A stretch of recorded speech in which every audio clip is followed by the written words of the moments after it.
ఇర్మియా గ్రంథం 24వ అధ్యాయం.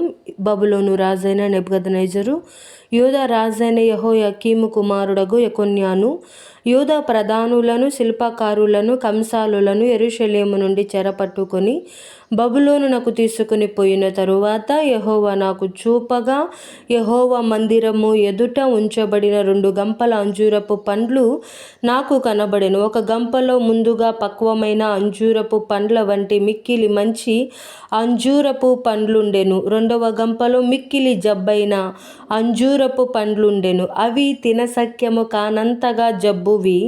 యెహోవా, ఇర్మియా, నీకేమి కనబడుచున్నదని నన్నడుగగా, నేను అంజూరపు పండ్లు కనబడుచున్నవి, మంచివి మిక్కిలి మంచివిగాను, జబ్బువి మిక్కిలి జబ్బువిగాను, తినశక్యము కానంత జబ్బువిగాను కనబడుచున్న వంటిని. అప్పుడు యెహోవా వాక్కు నాకు ప్రత్యక్షమై ఇలాగు సెలవిచ్చెను. ఇశ్రాయేలు దేవుడైన యెహోవా ఆజ్ఞ ఇచ్చినదేమనగా, వారికి మేలు కలగవలెనని ఈ స్థలము నుండి నేను కల్దీయుల దేశమునకు చెరగా పంపు యూదులను ఒకడు ఈ మంచి అంజూరపు పండ్లను లక్ష్యపెట్టునట్లు లక్ష్యపెట్టుచున్నాను. వారికి మేలు కలుగునట్లు నేను వారి మీద దృష్టి ఉంచుచు ఈ దేశమునకు వారిని మరలా తీసుకొని వచ్చి పడగొట్టక వారిని కట్టెదను, పెళ్లగింపక వారిని నాటెదను. వారు పూర్ణ హృదయముతో నా యొద్దకు తిరిగి రాగా, వారు నా జనులగునట్లును నేను వారి దేవుడనగునట్లును నేను యెహోవానని నన్నెరుగు హృదయమును వారికిచ్చెదను.